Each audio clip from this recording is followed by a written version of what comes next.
فاتحة. أعوذ بالله من الشيطان الرجيم. بسم الله الرحمن الرحيم. الحمد لله رب العالمين الرحمن الرحيم مالك يوم الدين إياك نعبد وإياك نستعين اهدنا الصراط المستقيم صراط الذين أنعمت عليهم غير المغضوب عليهم ولا الضالين آمين. Alhamdulillah, alhamdulillah, kita bertemu lagi pada malam ini, hari Selasa. Seperti mana biasa, insya-Allah pada setiap semalam kita usahakan dalam diam tak diam, rupa-rupanya dah masuk bulan 3 hari ni kan. Dan sebenarnya kita pun dah berada di penghujung bulan Rejab. Maknanya kita dah nak menuju ke Sya'ban dan tak lama lagi Ramadan. Mudah-mudahan kita dah mempersiapkan diri sebaik mungkin menuju Ramadan yang akan datang ini. Apatah lagi kita bercakap tentang persiapan Al-Quran itu sendiri, insya-Allah. Dia bukan nak cerita dekat sini persiapan baju raya ataupun kuih raya. Tapi Ramadan ini adalah kita nak sebutkan dahulu tentang persiapan Al-Quran itu, dan mudah-mudahan dengan kita istiqamah begini, insya-Allah ini juga sebahagian daripada usaha kecil yang mampu kita lakukan untuk kita terus istiqamah dengan Al-Quran ini, insya-Allah. Baik, sebelum kita teruskan, apa khabar semua? Sihat ke? Sihatlah Ustaz. Kalau tak sihat kami tak adalah malam ni, cik. Okeylah. Sihat, alhamdulillah. Alhamdulillah. Dia sihat wal afiyah. Dia sihat dan juga afiat. Bukan minyak afiat. Sihat. Sihat ni dalam erti kata setiap anggota yang Allah anugerahkan kepada kita ni dapat berfungsi dengan sebaiknya, dengan sewajarnya. Kalau kita katakan tangan ada fungsinya, maka tangan yang sihat dapat berfungsi. Dan mata fungsinya boleh melihat, itu maksudnya dia sihat. Begitu. Tapi kalau afiah, itu lebih jauh daripada sekadar dia berfungsi. Kerana afiah itu adalah berfungsi yang membawa seseorang itu menuju kepada Allah Subhanahu wa Ta'ala. Sebab itu kalau kita kata sebut tentang mata, apa fungsi mata? Apa fungsi mata? Kita tulis sikit. Ada fungsi ke tak ada fungsi mata ni? Ada fungsi kan? Apa fungsi mata? Fungsi mata melihat. Baik, ada jawapan lain fungsi mata. Apa fungsi mata? Melihat. Baik. Itu jawapannya hanya pada kadar sihat. Kan, pada kadar sihat. Kata guru kami, kalau sekadar jawab melihat itu zalim. Kerana dia tak bawa kepada afiah sekali. Sebab fungsi mata itu bukan sekadar melihat, tapi fungsi mata itu adalah melihat yang baik sesuai dengan tuntunan syariat. Itu fungsi mata. Kerana kalau sekadar melihat, maka kita boleh lihat macam-macam lah. Kan? Jadi kita nak melihat benda yang baik-baik. Itu fungsinya yang kita nak bawa, insya-Allah. So, mudah-mudahan semua sekali kita dalam keadaan sihat dan juga afiat, insya-Allah. Jom kita lanjutkan malam ini ayat ke-98 hingga ayat 101, insya-Allah. Bagi yang ada mushaf boleh lihat halaman 15. A'udzu billahi minasy syaithanir rajim.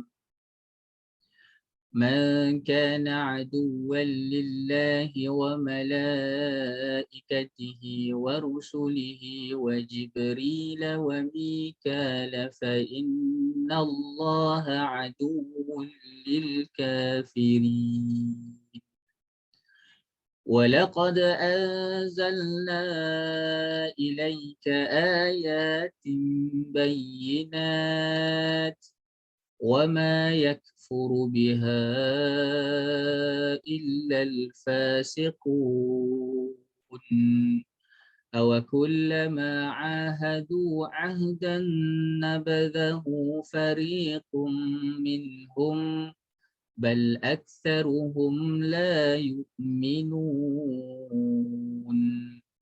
ولما جاءهم رسول من عند الله مصدق لما معهم نبذ فريق من الذين أوتوا الكتاب كتاب الله نبذ فريق من الذين أوتوا الكتاب كتاب الله وراء ظهورهم كأنهم لا يعلمون صدق الله العظيم. Baik, ayat 98 hingga ayat 101 ini secara umumnya masih lagi yang pertama menerangkan tentang sikap Yahudi terhadap baginda Nabi sallallahu alaihi wasallam dan terhadap wahyu iaitu Al-Quran yang diturunkan ini. Dalam surah Al-Baqarah ini kita banyak ataupun kita masih lagi melihat perbicaraan dan juga perbincangannya di sini terkait dengan Yahudi itu lagi. Baik. Ayat 98. Kita terus pada ayat 98 insya-Allah. Baik. Allah Subhanahu wa taala berfirman, A'udzubillahi minasyaitonir rajim. Man kana aduwwan lillahi wa malaikatihi wa rusulihi wa Jibril wa Mikal fa innallaha aduwwun lil kafirin. Barang siapa yang menjadi musuh Allah, malaikat-malaikatnya, rasul-rasulnya, Jibril dan Mikail, maka sesungguhnya Allah adalah musuh orang-orang kafir. Baik, jom kita bincangkan dahulu. Apakah mesej yang difahami daripada maksud ayat ini? Kalaupun kita belum lagi pergi dalam perbincangan bahasa, tapi secara umumnya apa yang dapat difahami? Mari kita tulis sama-sama, ataupun kalau siapa yang nak kongsikan kefahaman, apa yang saya faham? Ayat ni cakap tentang apa ya?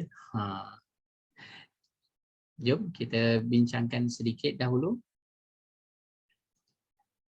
Man kana aduwwan lillahi wa malaikatihi wa rusulihi.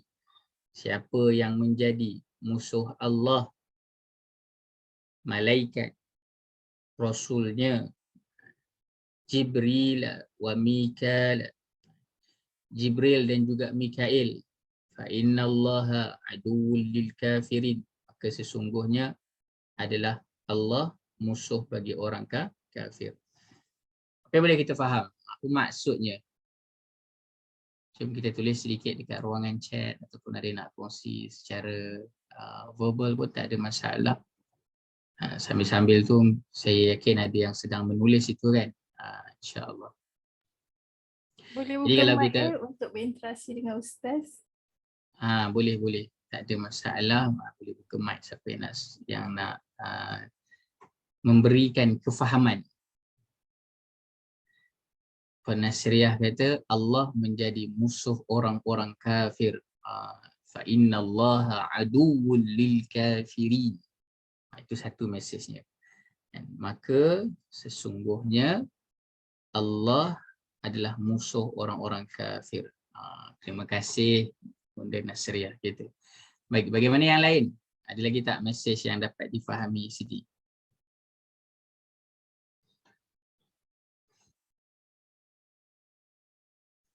Baik. Mari kita lihat sama-sama. Barang siapa? Man siapa? Kana aduwwan lillahi, yang menjadi musuh Allah, mereka itu mereka memusuhi Allah, mereka memusuhi malaikat-malaikat Allah, mereka memusuhi rasul-rasul Allah, dan kemudian dekat sini disebut pula secara spesifik Jibril dan juga Mikail. Siapa yang memusuhi ini? Dan Allah tak siapa yang memusuhi, man kana aduwwan lillah. Baik. Maka Allah kata apa? Fa innallaha aduwwul lil kafirin. Maka sesungguhnya Allah adalah musuh bagi orang yang memusuhi ini. Dia bukan sekadar kalau cakap tentang saya tak memusuhi Allah, tapi saya hanya memusuhi kamu sahaja. Aku tak percaya dengan kau sahaja. Kan? Aku tak percaya dengan Nabi ni je. Kan? Aku tak memusuhi Allah pun. Tak. Itu termasuk dalam kelompok orang yang menjadi musuh Allah. Aku tak memusuhi kau pun. Kan? Aku tak memusuhi Allah pun. Tapi aku hanya memusuhi malaikat ni je. Aku tak boleh terima malaikat ni. Kan? Itu pun tak boleh. Kan? Itu dah termasuk dalam kelompok orang yang memusuhi Allah. Baik. Saya ingat lagi masa saya tingkatan 2, saya masa tu kami ada perlawanan futsal. Saya dengan senior tak adalah rapat pun dan tak kenal pun, kan? Bukan tak kenal gitu-gitu je lah. Tapi bila main bola sepak tu, main futsal tu dekat dalam padang futsal, tiba-tiba senior tu kata, dekat sini siapa yang lebih-lebih dengan dia ni musuh aku. Kan? Jadi orang tak berani buat lebih-lebih lah. Tapi dia kata dalam padang je lah, luar padang ikut hati lah. Baik, itu nak bagi tahu tentang ini kelompok-kelompok ini adalah yang Allah sebutkan tentang jangan sesekali sampai kita memusuhi ini, malaikat dan juga rasul. So faham secara ringkas insya-Allah. Nanti kita akan masuk kepada beberapa persoalan demi persoalan insya-Allah. Cuma malam ini saya maklumkan ayat 98 ni dia ada banyak sedikit persoalan. Nanti ayat yang lain tu adalah 1-2 persoalan yang akan kita sentuh insya-Allah. Baik. So jelas kefahamannya. Kita nak lanjutkan kepada persoalan di sini. Apakah yang dimaknai dengan musuh? Dalam bahasa Arabnya kita sebut aduwan.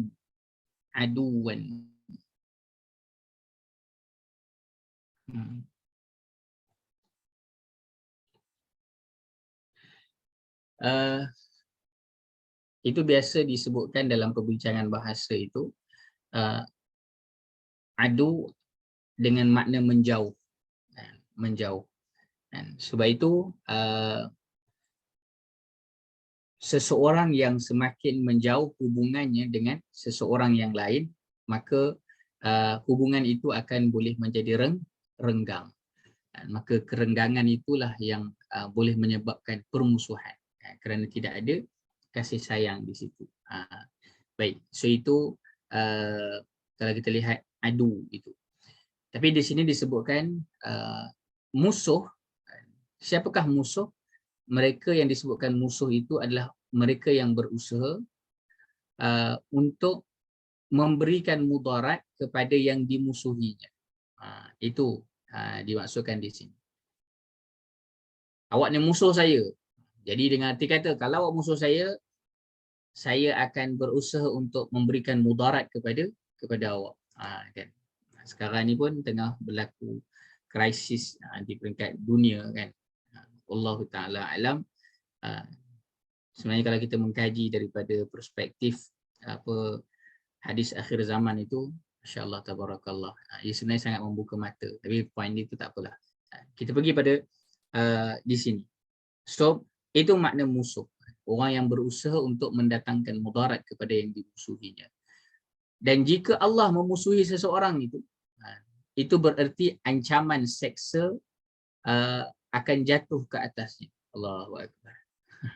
Dan kita nak berseteru dengan kuasa besar pun kita rasa, jangan main-main, kan? Nak menyatakan pendirian, awak sokong siapa? Ditelan mati mak, diluap mati bapa. Betul ke? Tak tahu lah, balik kan. Itu dengan sesama manusia. Dengan sesama manusia, kan? Oi, jangan pandai-pandai nak declare pemusuhan dengan mana-mana blok ini, contohnya kan. Tapi tengok, ada orang yang mahu memusuhi Allah. Maka siapa yang memusuhi Allah, maka ancaman seksanya itu tak dapat nak dibayangkan pun, kan. Kalau hari ini kita takut dengan bom nuklear, neraka Allah itu lebih dahsyat daripada nuklear yang ada, kan. Dan adakah kita merasa gerun akan neraka Allah itu ataupun seksaan Allah itu dengan sebenar-benar rasa gerun, ataupun kita rasa okey je, tak apa je, kan. Allahumma salli ala Muhammad. Kemudian di sisi lain, seseorang itu dinilai memusuhi Allah tengok ni, jika ia melanggar perintahnya dengan sengaja dan angkuh. Melanggar perintah Allah dengan sengaja, satu, apatah lagi dengan keangkuhan. Tuhan buat apa je dengan kita? Relax lah, kan. Muda lagi. Contoh kalau orang muda kan, muda lagi. Nanti dah berumur sikit barulah kita bertaubat. Sengaja cari pasal. Allahumma salli ala Muhammad. Saya ingat perkara ni, jangan sampai kita melakukan perkara melanggar perintah Allah ini dengan sengaja, apatah lagi dengan angkuh. Okey je buat ni, tak ada pun Allah datangkan seksa, kan. Tak ada pun Allah nak kenakan kita apa ancaman, okey je, kan. Dia langgar perintah Allah dalam keadaan dia rasa okey je, kan. Ni yang taat-taat ni semua apa barang. Hati-hati dengan perkara tersebut. Demikian itu maknanya kerana tidak satu pun yang dapat memusuhi Allah dalam erti kata nak berusaha ataupun dalam erti kata nak menimpakan mudarat kepada Allah Subhanahu wa taala. Maka takkan mungkinlah, sebab kita pun dalam suratul Fatihah yang selalu kita baca, iyyaka na'budu wa iyyaka nasta'in. Na'budu, ya Allah, kami sembah Engkau saja ya Allah. Dengan keazaman kita nak menyembah Allah, melakukan ketaatan itu pun masih lagi kita nasta'in, mengharapkan bantuan dari Allah. Nak memberitahu kepada kita, kamu nak taat kepada Allah, mata milik Allah, kamu tak minta bantuan dengan Allah ke nak jaga mata? Telinga milik Allah, kamu tak minta bantuan dengan Allah ke nak jaga telinga kamu? Kaki kamu nak bergerak ke masjid, milik Allah, kamu tak minta bantuan dengan Allah ke nak pergi ke masjid, kan? Laptop, telefon ni Allah pinjamkan, tak minta bantuan dari Allah tu. Kan? Internet malam ni, insya-Allah doakanlah internet malam ni stable.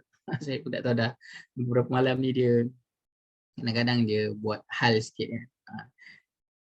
Doa malam ni okeylah, kan. Tapi poin dia adalah kita nak berazam buat ketaatan kepada Allah pun nasta'in, minta tolong dengan Allah. Apatah lagi kalau ada orang yang cuba nak memusuhi Allah, tiba-tiba dia nak mengharapkan pertolongan dari siapa? Tak ada siapa pun yang boleh memberikan pertolongan selain daripada Allah Subhanahu wa taala. Sebab itu kita ingat sungguh-sungguh perkara ini, jangan sampai kita termasuk dalam kelompok orang yang memusuhi Allah, dengan erti kata kalau kita sebagai orang Islam, bukanlah kita ni sampai melampau-lampau. Kita nampak permusuhan itu, tetapi harus barang diingat. Dan kita ada sekian banyak perintah Allah dalam kehidupan kita ini, maka usahalah untuk kita mematuhi perintah Allah itu, dan usahakanlah mematuhi itu dengan serendah-rendahnya diri kita ini.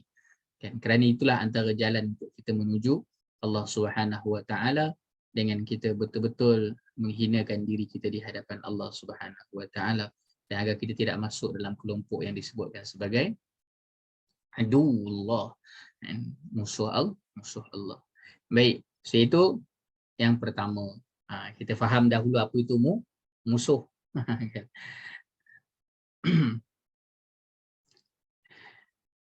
Kalau dalam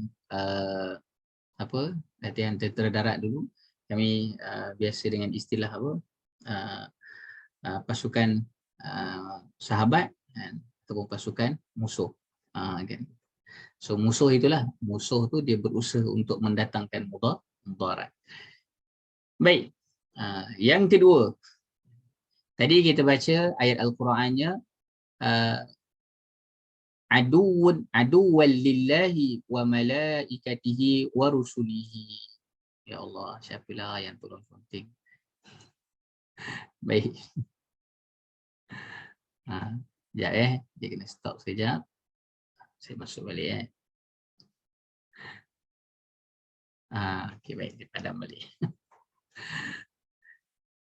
Tapi dekat situ disebutkan Jibril dan juga Mikail. Ada beberapa perbincangan tentang hal ini, tetapi kita juga nak bertanya tentang persoalan kenapakah disebutkan spesifik Jibril dan juga Mikail dalam ayat ini. Dalam perbincangan yang lepas pun kita dah bincangkan sedikit, siapa yang masih ingat tentang ayat yang lepas. Tapi kali ini kita sebut sekali lagi kerana disebutkan kali ini Jibril dan juga Mikail. Yang lepas Jibril, tapi kali ini Jibril dan juga Mikail. Baik. Mengapa dia khususkan? Kerana keduanya itu disebut secara khusus kerana ia adalah redaksi berkenaan dengan pembelaan kepada Jibril yang merupakan duta antara Allah dan juga para nabinya. Lalu Allah menyertai penyebutannya dengan Mikail kerana orang Yahudi, mereka ni mengaku bahawa Jibril sebagai musuh mereka, sedangkan Mikail sebagai penolong mereka. Kenapa mereka tak suka dengan Jibril? Kerana antara lainnya adalah Jibril memberikan wahyu kepada baginda Nabi SAW. Dan banyak lagi pendapat-pendapat lainlah yang menerangkan tentang mengapa mereka memusuhi Jibril. Mereka mengambil Mikail itu sebagai penolong, tapi mereka dalam masa yang sama memusuhi Jibril alaihissalam.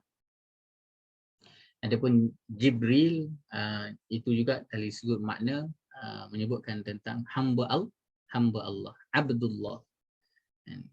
Abdullah.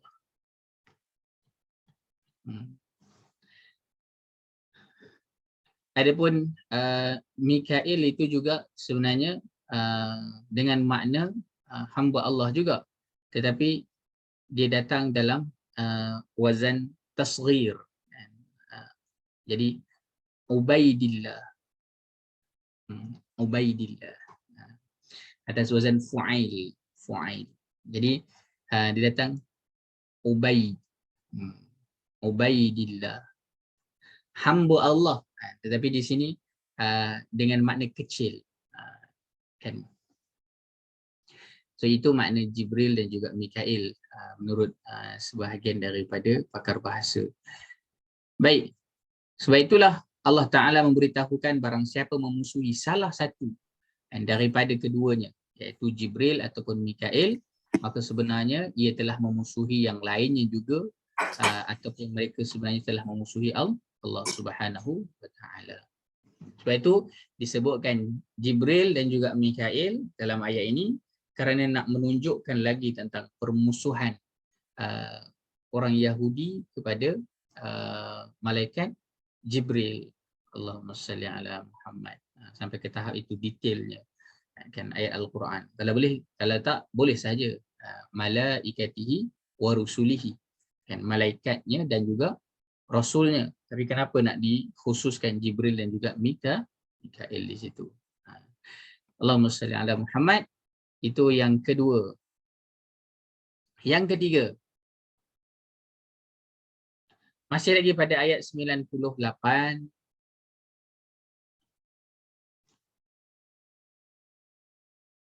Apakah kebahayaan memusuhi wali-wali Allah? Apa bahayanya? Man kana aduwwan lillah, aduwan. Apa bahayanya menjadi musuh kepada wali-wali Allah, kekasih-kekasih Allah, malaikatnya, rasulnya? Apa bahayanya ini? Apa bahaya dia? Bahaya ke? Okay. Jawapannya dalam Ibn Katsir menyebutkan, sesiapa yang memusuhi wali-wali Allah, kekasih-kekasih Allah, maka dia sebenarnya telah memusuhi Allah. Itu bahayanya. Dan sesiapa yang memusuhi Allah, maka Allah juga memusuhinya. Allahu Akbar. Dan sesiapa yang Allah telah memusuhinya, maka dia rugi. Dunia pun dia rugi, akhirat pun dia rugi.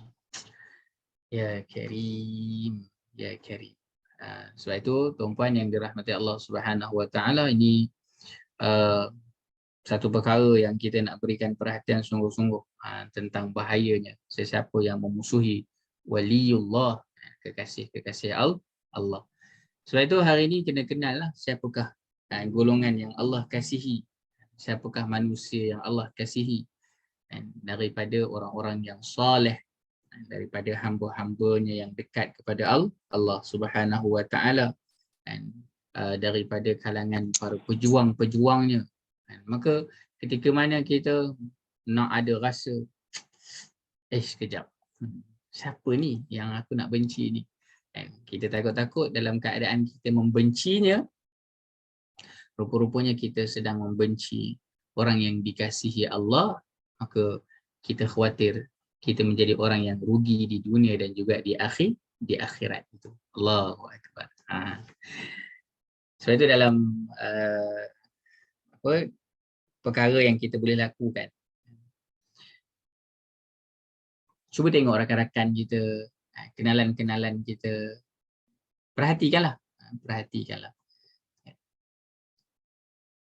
Berusahalah untuk bergaul dengan mereka yang kita rasakan mereka itu adalah daripada kalangan waliullah, orang-orang yang dikasihi Allah. Ambil peluang untuk berbicara dengan mereka. Kita ni kalau ada orang-orang soleh di sekeliling kita, kadang-kadang kita buat tak tahu je kan, kita abaikan dia. Jangan macam tu, kan? Usaha cari jalan macam mana saya dapat bergaul dengan orang-orang soleh ini. Masya-Allah, tabarakallah. Ini nikmat ni kan, nikmat. Sehingga kan itu nanti dapat mengenalkan kita siapakah musuh Allah dan siapakah pula kekasih Allah. Kalau kita tak rajin berkawan dengan orang-orang yang dicintai Allah, maka susah jugalah kita nak mengenal siapakah mereka yang dicintai Allah ni. Kena rajin berkawan lah. Kena rajin berkawan, kena rajin bergaul dengan mereka. Dan itu insya-Allah akan mengenalkan kita pada mereka. Baik, ini bahayanya memusuhi kekasih Allah, waliullah. Baik.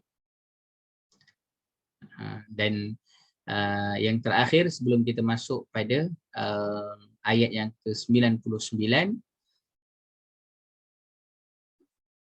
seperti yang lepas-lepas kita masukkan juga doa untuk kita amalkan. Ketika mana kita membaca ayat 98, kita membaca tentang Jibril dan juga Mikail, maka di situ ada pelajaran untuk kita tentang ada tak doa-doa yang terkait dengan malaikat ini. Sebab itu soalannya, apakah doa yang wajar dibaca ketika bangun malam? Sebarang diingat ya, ini ketika bangun malam. Ada yang keliru pula. Kalau bangun yang pagi-pagi itu alhamdulillahilladzi ahyana ba'da ma amatana wa ilaihin nusyur. Apa sunnah bangun pagi? Bangun-bangun tu apa yang kita buat? Biasa kalau kita bangun, kita buat macam mana? Cuba cuba tulis sikit kat ruangan chat tu pun, kita sembang-sembang sikit. Biasanya kalau bangun pagi-pagi tu, macam mana cara kita bangun? Macam mana cara saya bangun? Jom kita kongsi sikit boleh? Cara saya bangun tidur. Ada cara ke? Ada cara ke Ustaz? Entah kan. Selama ni bangun tidur ada cara ke? Ke bangun je? Kan? Selama ni bangun je? Macam mana? Marilah kongsi juga. Ya Allah. Nabi Syah kata baca doa bangun tidur je. Baik. Okeylah tu kan. At least tahulah apa benda yang kita buat bila bangun tidur. Apa lagi? Ya, Kari. Allahumma salli ala Muhammad wa ala ali Muhammad. Kah. Macam mana bangun tidur ni? Ya Allah. Boleh buka mic buka mic untuk berinteraksi. Macam mana bangun tidur tu?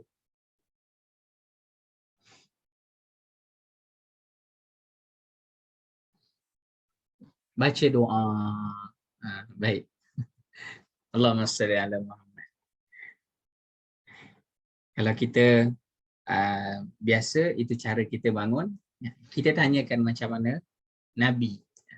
Ialah kekasih kita, baginda Nabi SAW, macam mana cara Nabi bangun tidur. Kan? Baik. Yang pertama, Nabi bila Nabi bangun, Nabi buat apa? Buka mata lah. Takkanlah bangun tak buka mata. Jangan jadi macam anak saya, Umar. Tiap-tiap kali bangun tu, di mana tak buka mata, sebab saya kena dukung dia. Dukung, bawa ke bilik air, mandikan. Barulah dia buka mata. Kita ni orang dah apa? Bukan anak-anak lagi kan. Bangun, duduk. Buka mata, duduk. Duduk dulu. Dan kemudian usap mata. Kan, usap. Dan tu usap itu juga sebahagian daripada sunnah. Kan. Buat tak benda tu? Tak buat pun. Buat tapi sunnah je. Tak tahu pula tu sunnah. Kan. So itu yang kedua, bangun, duduk, masuk bangun tidur tu, duduk, kemudian usap mata. Kemudian baca apa? Alhamdulillahilladzi ahyana ba'dama amatana wa ilaihin nusyur. Dan kemudian kita buat apa lagi? Bacalah 10 ayat akhir surah Al-Kahfi. Tak hafal Ustaz. Kalau tak hafal lagi, mulai malam ni hafal lah. Kalau dah hafal, alhamdulillah. 10 ayat akhir Ustaz. 10 ayat akhir. 10 ayat akhir. Dan kemudian barulah bangun. Supaya kita ni tak ada ayat akhir Ustaz ni. 10 ayat akhir. Akhir. Terima kasih. Sama-sama. Barulah kita ni tak diserang dengan macam-macam penyakit. And itu antara penyebab penyakit-penyakit yang datang ni pun sebab kita bangun tidur pun tak betul. Masya-Allah, tabarakallah. Baik. So kita kembali kepada ni, doa bukan doa bangun tidur ya. Ini doa ketika mana terjaga malam. Macam mana doanya? Allahumma Rabba Jibril wa Mikail wa Israfil Fatiras samawati wal ard Alimul ghaibi wasyahadah Anta tahkumu baina ibadik Fima kanu fihi yakhtalifun Ihdini limakhtulifa fih Minal haqqi bi'idhnik Innaka tahdi man tasha'u ila siratin mustaqim. Ya Allah, Rabb Jibril, Mikail dan Israfil, pencipta langit dan bumi, yang mengetahui segala hal yang gaib dan yang nyata, engkau yang memberikan keputusan di antara hamba-hambamu mengenai apa yang mereka perselisihkan. Tunjukkanlah kepadaku kebenaran dari apa yang diperselisihkan itu dengan izinmu. Sesungguhnya engkau memberi petunjuk kepada siapa yang engkau kehendaki, iaitu ke jalan yang lurus. Allahumma salli ala Muhammad wa ala ali Muhammad. Maka jomlah kita sama-sama kita hafallah doa ni. Itu kalau kita usahakan jugalah untuk bangun di tengah malam, insya-Allah. So tuan-puan yang dirahmati Allah Subhanahu wa taala, inilah beberapa persoalan yang dapat kita perhatikan daripada ayat 98. Seperti yang saya sebut tadi, ayat 98 ni agak panjang sedikit beberapa persoalannya, dan untuk ayat 99 sampai ayat 101 kita lanjutkan, insya-Allah ada beberapa persoalan lain lagi. Baik. Kita sambung ayat 99. A'udzu billahi minasyaitonir rajim. Walaqad anzalna ilaika ayatin bayyinat wama yakfuru biha illal fasiqun. Shadaqallahul azim. Dan sesungguhnya kami telah menurunkan kepadamu ayat-ayat yang jelas dan tidak ada yang ingkar kepadanya melainkan orang-orang fasik. Apa mesej Allah dalam ayat ini? Jom kita kongsikan sama-sama. Dan apa yang kita faham tentang mesej Allah dalam ayat ini? Allahumma salli ala Muhammad. Apa yang kita faham? Ayat ini cakap tentang apa ya? Dan sesungguhnya kami telah menurunkan kepadamu ayat-ayat yang jelas dan tak ada yang ingkar kepadanya melainkan orang-orang fasik. Boleh faham kan? Mudah je kan untuk difahami, insya-Allah. Iaitu Allah beritahu tentang sesungguhnya kami, iaitu Allah, telah menurunkan kepadamu ayat-ayat yang jelas, ayatin bayyinat. Dan kemudian disebutkan lagi di sini, Bunda Nasriah kata jangan mengingkari ayat-ayat Allah. Dan tak ada yang ingkar kepadanya. Jangan ingkar kepada ayat Allah. Ingat, kerana siapa yang ingkar kepada ayat-ayat Allah ini, mereka ini tidak ada yang ingkar melainkan mereka itu adalah orang-orang yang fasik. Sebab itu jangan sesekali kita termasuk dalam kalangan orang yang ingkar terhadap ayat Allah Subhanahu wa taala. Baik. Itu dapat difahami kan, insya-Allah mudah saja. Dan ayat 99 ini menyambung lagi tentang perbincangan ayat-ayat yang lepas yang terkait dengan Yahudi.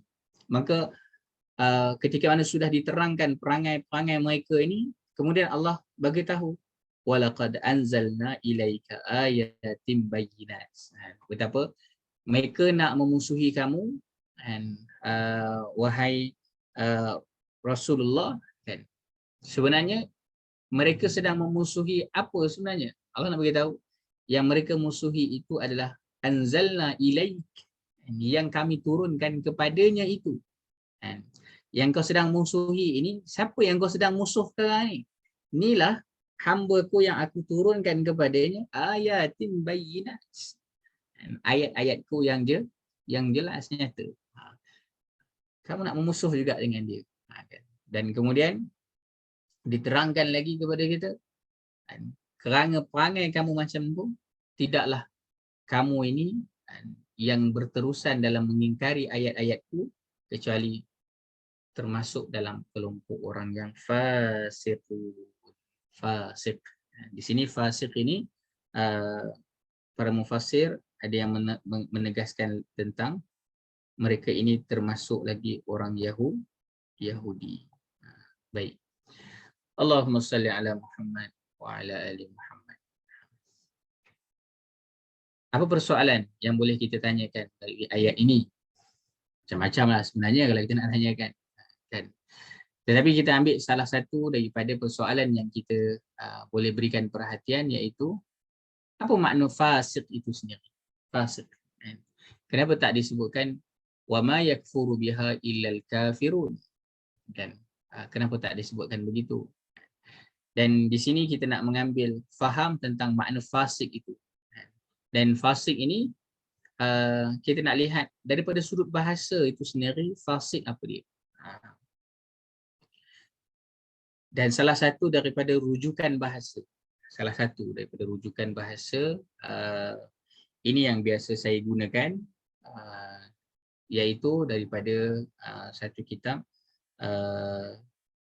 yang ditulis oleh Imam Al-Asfahani. Maka kalau kita tengok daripada sana, ada beberapa kitab yang lain jugalah, seperti Qaisul Lughah itu juga bagus untuk dijadikan rujukan. Dikatakan fasaqa fulan. Fasaqa fulan. Artinya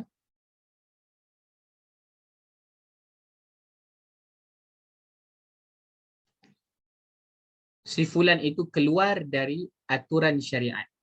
Itu fasik. Fasik itu seseorang itu keluar daripada aturan syariat. Kalau kita ambil daripada ucapan orang Arab, fasaqa ar-rutab. Fasaqa ar-rutab. Fasaqa ar-rutab.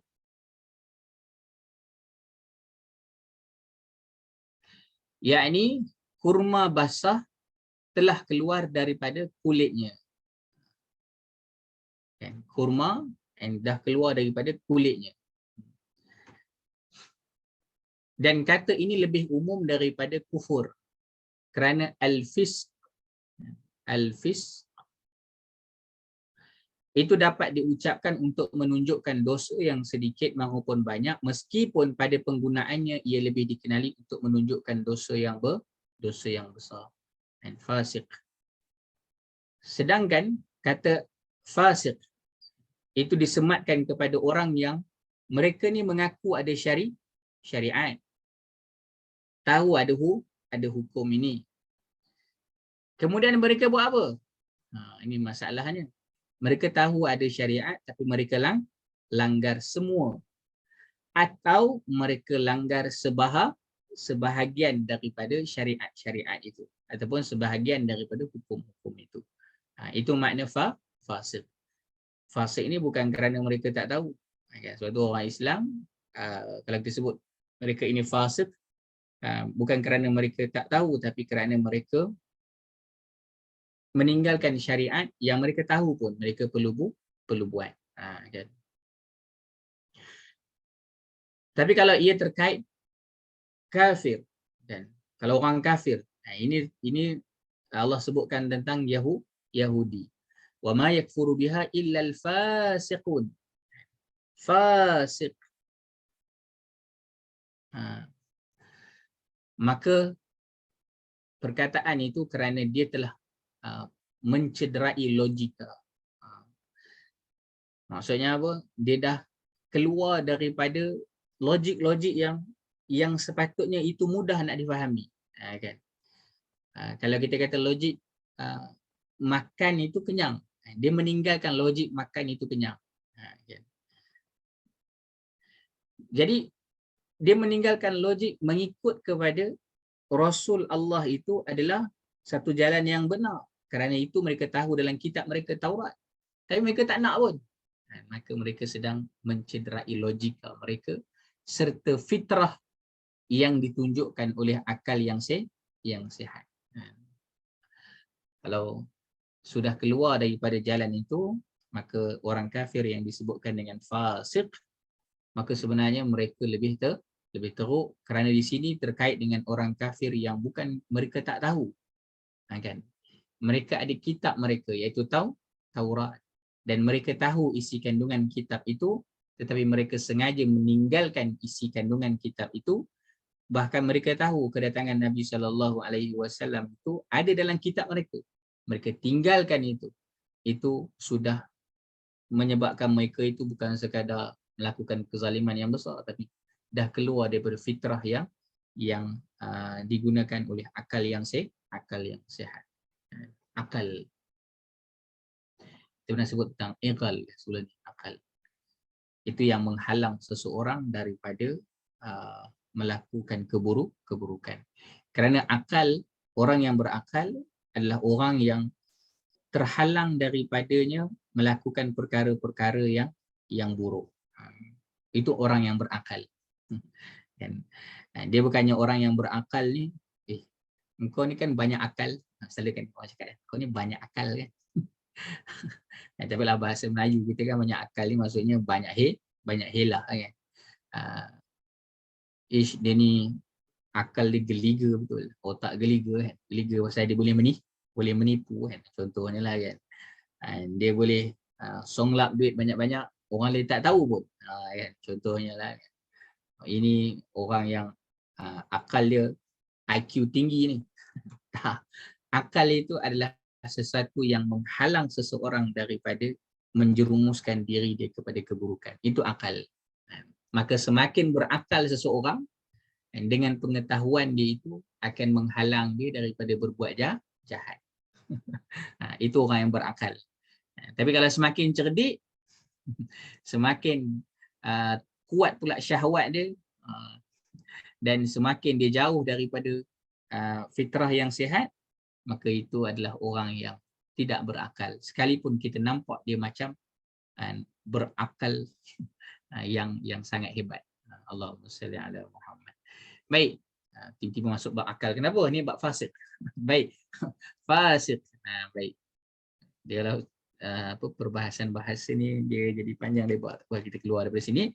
Itu makna fasik. Boleh faham insya-Allah fasik. Ada pun bagi orang yang beriman, dia tahu ada syariat tetapi dia tinggalkan syariat itu, baik sebahagian ataupun keseluruhannya. Tapi itu kalau terkait dengan orang kafir, dahlah kafir kemudian disebut pula dia ni fasik, itu adalah kerana bukan dia tak tahu, dia tahu, tetapi dia meninggalkan itu lebih-lebih jauh lah lagi dia dengan kebenaran. 2 kali jauh dia. So itu apa yang dapat kita perhatikan pada ayat yang ke-99. Alhamdulillah.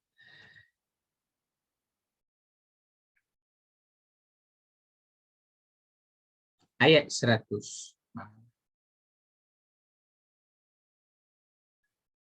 Saya ingat dulu saya balik kampung, masa tu saya sekolah menengah. Atuk saya sampai rumah je, atuk saya kata, tolong belikan banyu 100. Banyu 100. Apa dia banyu 100? Kami orang Banjar, Pulaan Miring Napang Takurehing. Jadi orang Banjar ni, saya memang kalau dengan atuk saya, kalau balik kampung tu kami memang bersurah Banjar. Saya membesar dengan atuk saya. Umur 10 tahun dihantar balik ke kampung. Kerana saya adalah orang yang sangat baik, maka dihantar balik ke kampung, duduk dengan atuk kan. Jadi bila duduk dengan atuk tu, bersurah Banjar. Banyu 100. Siapa tahu banyu 100? Banyu tu air. 100 tu 100 lah. Siapa tahu apa itu air 100? 100 plus ke Ustaz? Pandai nantian. 100 plus. Saya ya Allah, masa tu saya suka beli tolong beli apa banyu 100. Apa dia banyu 100? Pergi kedai orang tengok, oh rupanya ni nombor 100 ni kan. Dia tak tahu 100 plus nak sebut. Banyu 100. Allahu Akbar. Baik. Kita masuk ayat 100 ya. Ayat 100. Allahumma salli ala Muhammad. Allah Subhanahu wa taala berfirman, A'udzu billahi minasyaitonir rajim. Wa kullama 'ahadu 'ahdan nabadahu fariqum minhum bal aktsaruhum la yu'minun. Shadaqallahul azim. Patutkah mereka ingkar kepada ayat-ayat Allah dan setiap kali mereka mengikat janji, segolongan mereka melemparkannya, bahkan sebahagian besar dari mereka tidak beriman. Kali ini Allah bertanya pula, awakullama ahadu, awakullama, patut ke kamu ni ahadu ahdan, setiap kali kamu mengikat janji, nabadhahu fariqum minhum, segolongan daripada kamu melemparkannya. Dengan erti kata memungkiri janji-janji. Mungkir janji. Allahumma salli ala Muhammad. Jadi di sini masih lagi meneruskan tentang Yahudi dengan sikap mereka yang mana setiap kali mereka mengikat janji, maka segolongan daripada mereka itu akan memungkiri janji-janji itu.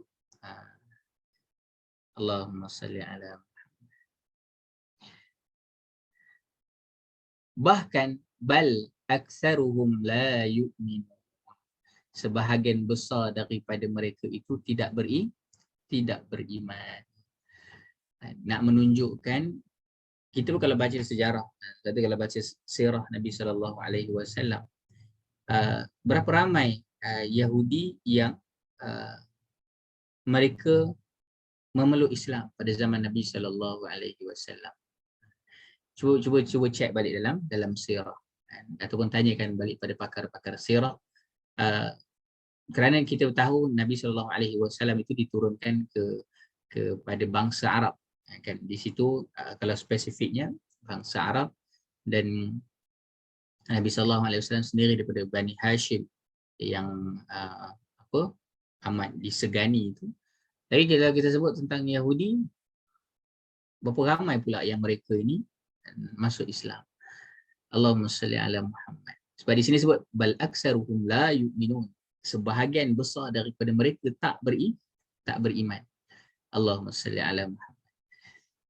So ini juga ayat yang jelas dan mudah untuk kita fahami. Mesejnya adalah tentang persoalan yang Allah tanyakan, awakullama, patut tak dan kamu ni ingkar kepada ayat-ayat Allah, dan ahadu ahdan nabazahu fariqum minkum, setiap kali kamu ikat janji kemudian kamu putuskan janji itu.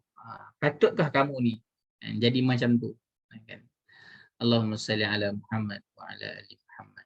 Maka di sini ada beberapa persoalan untuk kita perhatikan bersama-sama insya-Allah. Iaitu yang pertama, mengapakah Rasul tidak perlu terlalu bersedih hati dengan lemparan mereka? Tadi kita sebut lemparan tadi. Apa maksud lemparan tadi? Siapa masih ingat? Siapakah yang masih ingat? Apakah yang dimaksudkan dengan lemparan? Masihkah kau ingat? Ingat tak lagi tak? Baru sebut tadi. Tak mampu beriman, Ustaz. Ni. Mereka melemparkannya. Siapa masih ingat tadi? Baik. Mungkir janji. Baik, alhamdulillah. Okey. So, kenapakah Nabi tidak perlu terlalu bersedih dengan sikap mereka yang mungkir janji ini? Kerana baik di sini disebutkan telah berkali-kali sebenarnya mereka ni ingkar janji. Mereka ingkar janji kepada Allah melalui Nabi Musa alaihissalam untuk tidak mempersekutukan Allah, kan? Namun mereka menyembah anak sapi.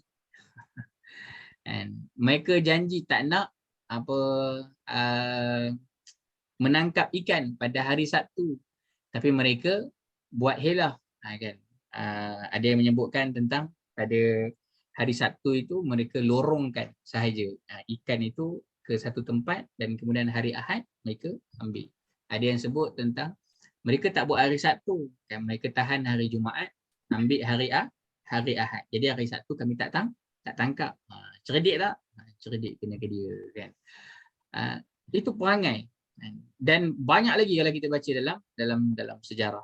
Bahkan pada zaman Nabi SAW pun dalam peperangan Khandaq itu mereka mungkir janji dan sampaikan mereka bagi ruang kepada orang musyrik untuk menyerang Nabi SAW sampai ke tahap itu.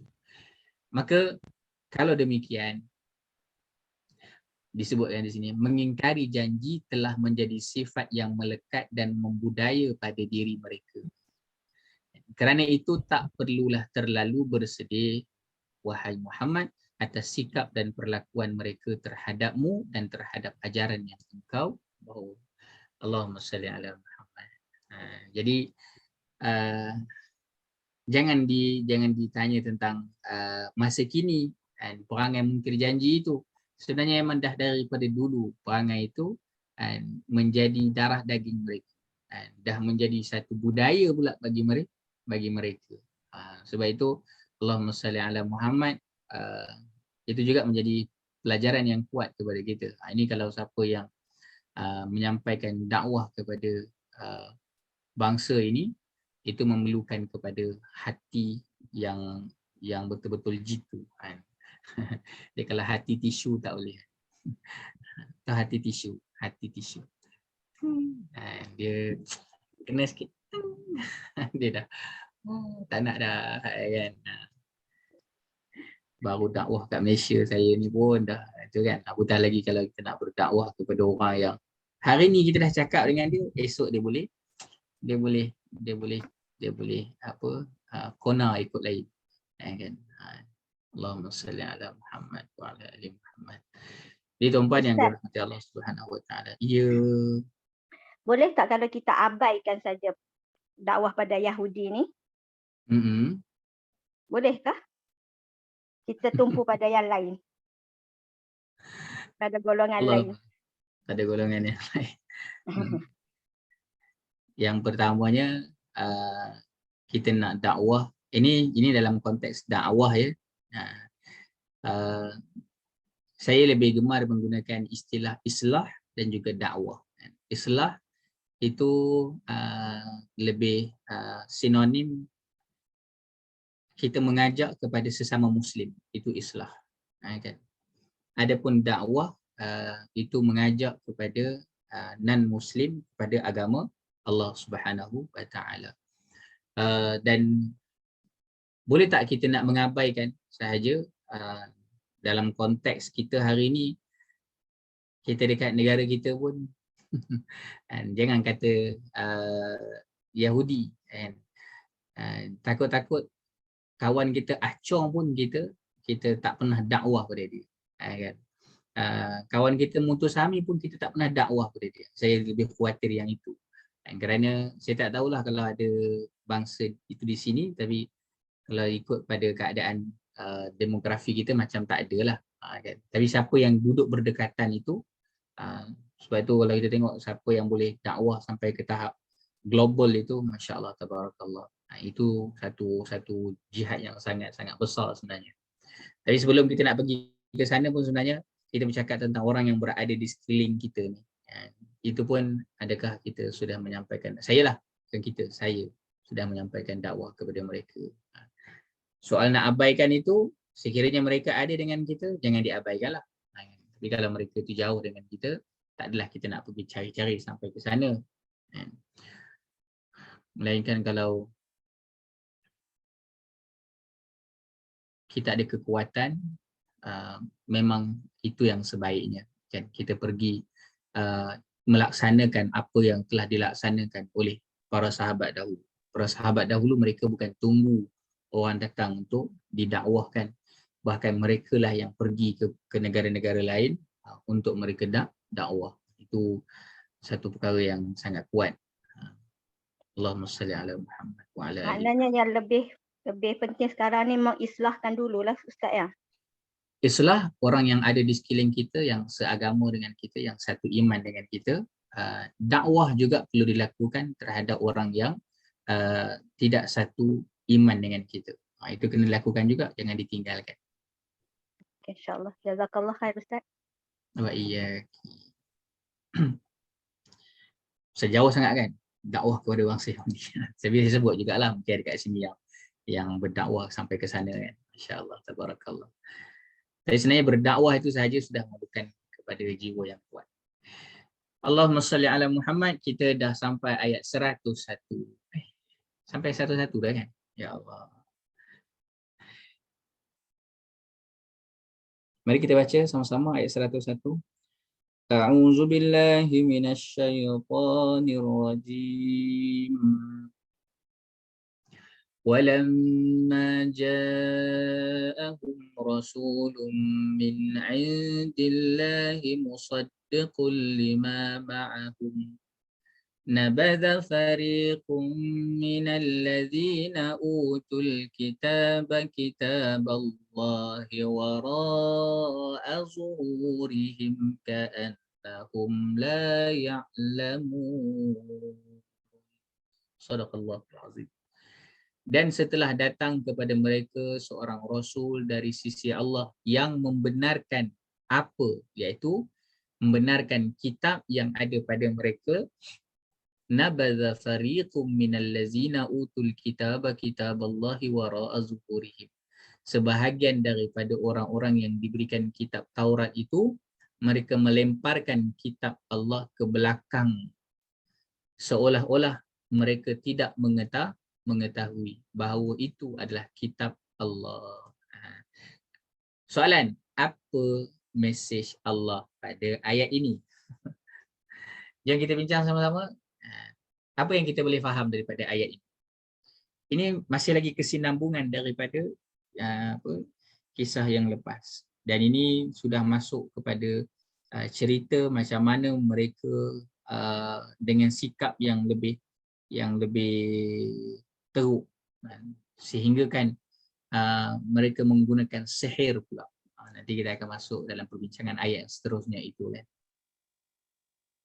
Boleh cuba Ustaz, mereka Boleh. mereka menolak apa yang dia dibawa oleh Rasulullah sallallahu alaihi wasallam. Sallallahu alaihi wasallam. Baik. So itu saja ya bunda. Ya. Maknanya mereka tidak membenarkan apa yang Rasulullah bawa lah, sebab mereka membelah daripada dapat Taurat, daripada dah mengingkari Taurat tu, daripada meletakkan ke belakang lah. Tidak mengendahkan apa yang Rasulullah bawa. Baik. So itu satu mesej yang dapat difahami dekat sini, mereka menolak kan apa yang dibawa oleh baginda Nabi sallallahu alaihi wasallam. Masya-Allah, tabarakallah. Terima kasih Bunda Nasria. Ada lagi yang lain? Apa mesej Allah pada ayat ini? Baik. Allahumma salli ala Muhammad. Jika ada yang nak berkongsi nanti boleh juga typekan di ruangan chat, ataupun kalau nak buka mikrofon pun tak ada masalah ya. Dan setelah datang kepada mereka seorang Rasul dari sisi Allah. Di sini Allah nak bagi tahu bahawa setelah mereka ini, iaitu Yahudi, mereka didatangkan Rasul. Dan Rasul itu pula bukanlah yang berbeza dengan mereka. Bukanlah yang membawa satu benda yang kontradik dengan mereka. Tak. Rasul yang Allah utuskan ini adalah Rasul yang membenarkan kitab yang mereka ada. Kan? Aku tak bawa benda-benda yang kau bukan pun. Apa yang hampa ada ni, inilah dia. Kan? Inilah istilah dia kan. Tetapi tengok perangai mereka itu, sebahagian daripada orang-orang yang diberikan kitab Taurat, kerana tadi mereka menolak kebenaran oleh Nabi SAW itu, maka mereka melemparkan kitab Allah ke belakang. Ka'annahum la ya'lamun. Seolah-olah mereka buat macam tu, seolah-olah mereka tak tahu bahawa itu adalah kitab Allah. Ya Allah. Sampai ke tahap itu kan. Keingkaran mereka itu bukanlah sesuatu yang dibawa oleh Nabi SAW itu benda yang lain, tak. Apa yang mereka ada dalam kitab mereka itulah, tetapi mereka tolak. Dan ya Karim, maka mari kita lihat beberapa persoalan yang ada di sini. Soalan, apakah penghormatan yang sebenar terhadap kitab Allah? Kan? Kalau kita cakap tentang mereka Yahudi tidak menghormati kitab Allah. Tapi apa sebenarnya penghormatan terhadap kitab Allah? Dan apa pula yang sebenarnya dimaksudkan dengan melemparkan itu? Baik. Maka di sini disebutkan dalam Al-Baghawi menyatakan Sufyan bin Uyainah berkata bahawa orang-orang Yahudi disebut melemparkan kitab Taurat dalam ayat ini kerana apa? kerana mereka membalut kitab Taurat itu dalam sutera dan kain-kain yang ditenun, serta menghiasinya dengan emas dan perak. Kan? Itu kan nampak seolah-olah sedang mengagungkan, kan kalau kita sedang memuliakan sesuatu itu, dibalut dengan sutera, kemudian dihias dengan tinta-tinta emas dan juga perak. Ini satu benda yang dahsyat. Tak, dan mereka tak beramal pun dengan kitab itu, kerana bukan itulah tujuan kitab diturunkan. Bukan suruh kita balut kemas-kemas, pergi letak dekat almari, kemudian tak buka-buka dah. Bukan suruh tayangkan sebesar-besar, kan, beli yang potongan ayat Al-Quran tu, kan, dan letak dekat dinding, kan. Boleh tanya-tanya tuan rumah, entahlah ustaz, saya pun tak tahu ayat apa, tapi ni saya beli masa dekat Paris dulu. Allahu Akbar. Ini tak kena dengan siapa-siapa lah ni. Saya bagi contoh, kan. Tak ada masalah, kan, nak letak. Saya taklah kata benda tu haram ke apa, tapi kalau boleh perhatikan. Bahkan saya kadang-kadang nakal juga, kan, bila saya pergi masjid tertentu, kan kat masjid-masjid tu kan ada dekat dinding-dinding itu kan tulis macam-macam ayat Al-Quran. Kadang-kadang saja tanya, kan, dekat AJK, ayat ni tulis apa, kan? Dia pun tulis apa, kan? Rupanya dia pun baru kali pertama nak baca balik, kan. Tulis besar-besar kat situ. Dan kalau baca pun tidak, apatah lagi nak beramal dengan ayat-ayat Allah Subhanahu Wa Taala. Sama juga kalau pergi sekolah-sekolah, kan. Saya suka tengok sekolah-sekolah yang ada sekolah-sekolah yang dia, kalau kat dewan tu dia tulis ayat-ayat Al-Quran, kan. Tanya dekat student dia, dekat belakang tu tulis ayat apa? Jangan tengok. Taubat mereka tak tahu. Kalau dah tak tahu tu, confirm lah tak pernah perhatikan ayat tu. Jadi ayat tu ditulis nak buat apa? Adakah ia sebagai hiasan? Kan?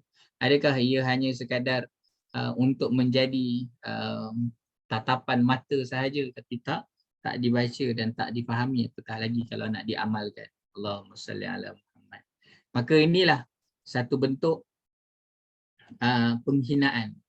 Jadi kalau kita sebut macam mana nak membawa kepada penghormatan sebenar terhadap kitab Allah, maka kitab Allah itu perlulah dibaca, difahami dan juga diusahakan untuk beramal. Suatu penghormatan yang besar itu, kan, buat itu. Jangan pula kita kembali menjadi seperti mereka yang terdahulu. Saya kat rumah saya baca Quran, baguslah. Itu sangat bagus. Faham, baguslah. Amalkan, sangat bagus. Itu yang kita nak bawa sebenarnya. Okay. Allahumma salli ala Muhammad wa ala ali Muhammad. Baik. Selanjutnya ada 1-2 persoalan lagi, insya-Allah sebelum kita tamatkan. Seperti mana biasa, nota ini nanti saya akan kongsikan dengan Puan Safinas, insya-Allah, dan Puan Safinas akan bantu kongsikan juga, kan, dengan rakan-rakan yang lain, insya-Allah. Jadi jangan risaulah kalau tak sempat salin ke apa, kan, insya-Allah. Nanti nota kita akan kongsi. Baik. Mengapa disebut melempar ke belakang? Ayat yang sebelumnya tadi, kalau kita lihat ayat yang ke-100, nabadhahu fariqum minhum. Mereka melemparkan, sebahagian daripada melemparkannya, nabadhahu. Tapi dekat ayat 101 ini, nabadha fariqum. Kemudian disambung minal ladzina utul kitab kitaballahi wara'a zuhurihim. Ditambah lagi. Kenapa nak bagi tahu dilemparkan ke belakang? Why? Kan. Lempar sesuatu yang disebutkan dengan, kalau kita sebut melempar, itu dari sudut bahasa mudah untuk faham melempar itu. Adakah melempar perlu ke belakang? Tak semestinya. Kan ada orang melempar ke depan. Ada orang lempar ke tepi. Dilemparkannya. Kan. So ia menjadi persoalan juga. Kenapa disebut wara az-zuhurihim? Baik. Dalam hal melemparkan sesuatu, boleh ke depan, boleh juga ke belakang. Jika sesuatu itu dilempar ke depan, maka orang yang melempar itu dia masih boleh lihat, sehingga kan kalau benda itu masih lagi terlihat oleh mata, maka dia boleh terfikir untuk ambil balik. Kan? Ish, nampak benda tu, ambil balik lah. Tapi kalau dia melemparnya ke belakang, maka sesuatu itu sudah ditinggalkan dan tak dilihat lagi. Itu lebih-lebih lagi menyebabkan dah tak ada lah, dah tak ada. Kan? Saya dah buang jauh-jauh kenangan dengan awak. Kan? Buang ke belakang. Jauh-jauh, dah tak masuk dalam memori. Itu. Begitulah sikap mereka terhadap kitab Allah. Allahumma salli ala Muhammad. Jadi kita pun jangan sampai jadi tahap yang beginilah. Sebab itu kita belajar untuk perhatikan macam mana degilnya bangsa Yahudi. Kena belajar, kena baca sejarah. Kita tidak mahu merendahkan mana-mana bangsa ataupun mana-mana kumpulan. Tetapi bila Allah sebut dalam Al-Quran banyak kali, itu menandakan sesuatu yang sangat penting. Dan apabila ianya penting, kita berjaga-jaga. Itu yang kita nak. Maka belajar perhatikan. Allahumma salli ala Muhammad wa ala ali Muhammad. Dan yang terakhir, seolah mereka tidak tahu. Ka'annahum la ya'lamun. Tengok di hujung ayat itu kan. Ka'annahum la ya'lamun. Apa maksud dia? Ka'annahum la ya'lamun ini. As-Suddi mengatakan ketika Muhammad, iaitu Nabi SAW datang kepada mereka, mereka menentang dan menyerangnya dengan menggunakan kitab Taurat. Nabi datang bawa kebenaran kan? Kami pun ada kitab kami lah. Kan? Tapi bila mereka bawakan kitab mereka, compare dengan apa yang Nabi SAW bawa, sama lah. Kan? Tak ada beza pula. Ini tak boleh jadi ni. Kan? Dia kalau orang yang nak menentang ni, kita mencari titik persamaan. Tapi bila dah berjumpa dengan titik persamaan, tak boleh, kita tak boleh ni. Kita kena fikir cara lain. Maka mereka pun melemparkan Taurat, kemudian mereka mengambil kitab Asif dan juga sihir Harut serta Marut yang jelas tak sesuai langsung dengan Al-Quran. Maka inilah nanti insya-Allah dalam pertemuan yang akan datang kita bincangkan sedikit tentang apa yang mereka ambil itu. Dan mereka melemparkan Taurat dan kemudian melemparkan itu kerana ada persamaan dan kemudian mereka memilih pula kitab yang lain dan kerana dengan tujuan memang nak lawan betul-betul. Lawan, tetap lawan. Ini bukan lawan apa, ini lawan benda yang tak betul. Maka tuan-tuan yang dirahmati Allah Subhanahu Wa Taala, kita tahu tentang hakikat ini berada di sekeliling kita pun. Maka berusahalah untuk kita berpegang teguh dengan Al-Quran kerana para penentang Al-Quran, sekalipun mereka menjumpai titik-titik persamaan, tetapi kalau memang ada orang yang dalam hatinya keras untuk menentang agama ini, mereka akan sentiasa mencari hujah sampai mereka rasa mereka dapat melemahkan Al-Quran.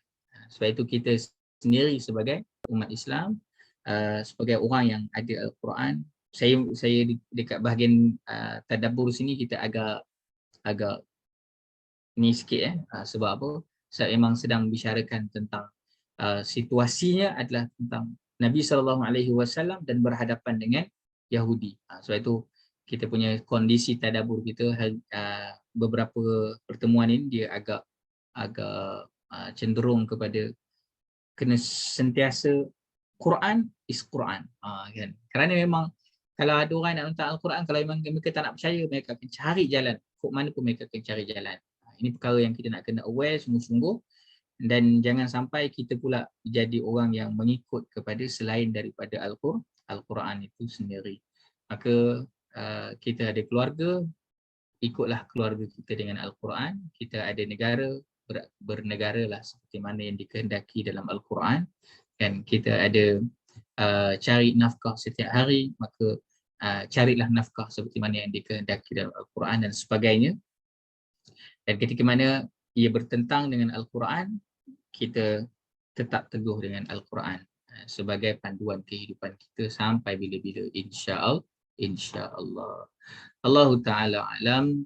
Puan yang dirahmati Allah Subhanahu Wa Ta'ala, sudah 10.31 rupa-rupanya. Jadi naktafi bihadzal qadar. Saya fikir cukup dahulu setakat ini untuk malam ini, yang harapnya setiap kali kita membaca Al-Quran itu bertambah lagi kan, persoalan demi persoalan, persoalan demi persoalan. Dan bukanlah persoalan itu kerana kita nak mempersoalkan, tapi persoalan itu adalah supaya kita semakin bertambah keimanan kita terhadap Allah Subhanahu Wa Ta'ala, insya-Allah. Kita bertemu lagi pada masa yang akan datang. Saya serahkan dahulu kepada Puan Safinas. Sekiranya ada persoalan ke apa ke, kita buka sekejap lah. Tapi kalau tak ada, mungkin kita tamatkan sahaja, insya-Allah. Silakan kembali kepada Puan Safinas.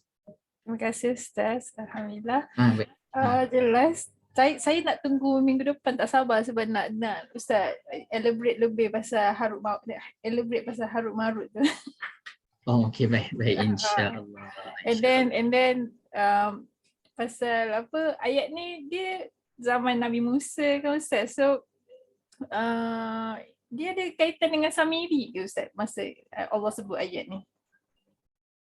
Ayat yang mana zaman Nabi Musa tu? Ini ayat daripada 98 ni, sikap-sikap orang Yahudi yang perangai macam ni.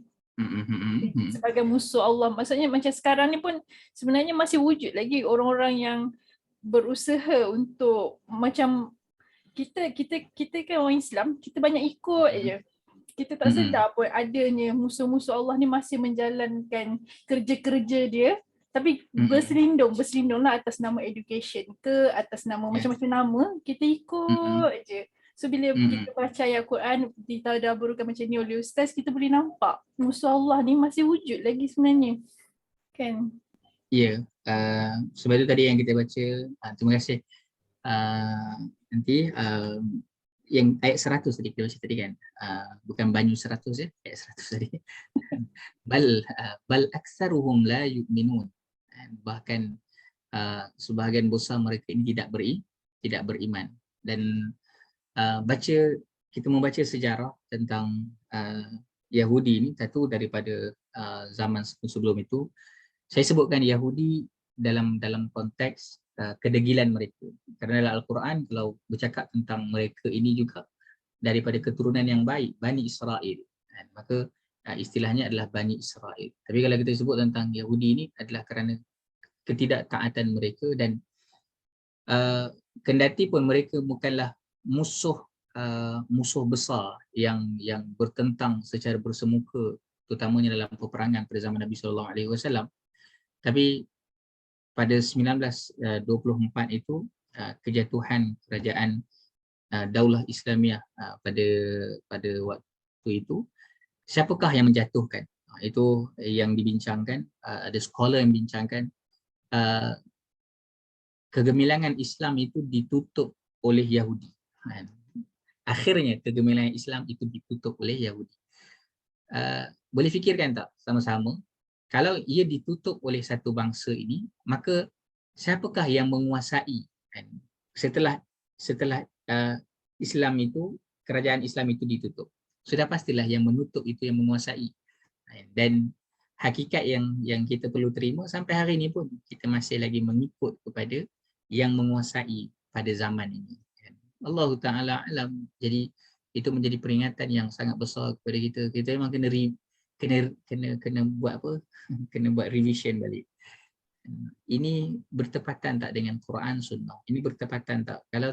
Kalau tidak bertepatan, maka kita kena tengok balik apakah kita ni hidup dalam keadaan yang benar ataupun kita jadi orang yang ikut sahaja. Dan sungguh apa yang disebutkan oleh Aunty tadi, dan harapnya kita dapat ambil pelajaran apabila kita mentadabburi ayat Al-Quran ini, insya-Allah. Wallahu taala alam. Ustaz, yang kitab Asif tu apa dia? Asyif tu? Yang dia memilih kitab Asif. Itu insya-Allah pada pertemuan yang akan datang. Okey, Kita insya-Allah. simpan itu sebagai persoalan pada pertemuan akan datang, insya-Allah. Baik. Ada soalan lagi? Kalau tak ada, kita nak menutup majlis dengan doa, insya-Allah. Ada soalan lagi? Tak ada ya? Okey, tak ada. Mohon Ustaz tutup majlis dengan doa, insya-Allah. A'udzubillahi minasyaitonirrajim. Bismillahirrahmanirrahim. Alhamdulillahi rabbil alamin. Hamdan syakirin, hamdan zakirin, hamdan na'imin, hamdan yuwafi ni'amahu wa yukafi'u mazidah. Ya Rabbana lakal hamdu kama yanbaghi li jalali wajhikal karim wa 'azimi sultanik. Allahumma ighfir lana dhunubana wa liwalidina warhamhum kama rabbawna shighara wa li jami'il muslimina wal muslimat bi rahmatika ya arhamar rahimin. Allahumma a'inna ala zikrika wa syukrika wa husna ibadatik. Allahumma faqihna fid din wa 'allimna ta'wil. Allahumma ja'al jam'ana hadza jam'an marhuma wa tafarruqana min ba'dihi tafarruqan ma'suma. Wa sallallahu ala sayyidina Muhammadin wa ala alihi wa sahbihi wa baraka wa sallam. Walhamdulillahi rabbil alamin. Subhanakallahumma wa bihamdika asyhadu an la ilaha illa anta astaghfiruka wa atubu ilaik. Bismillahirrahmanirrahim. Wal 'asr innal insana lafi khusr illa allazina amanu wa 'amilus shalihat wa tawassaw bil haqq wa tawassaw bis sabr. Assalamualaikum warahmatullahi wabarakatuh. Waalaikumsalam. Terima kasih Ustaz. Terima kasih Jazakallah, Ustaz. ilmunya. Assalamualaikum warahmatullahi wabarakatuh. Terima kasih Ustaz. Assalamualaikum.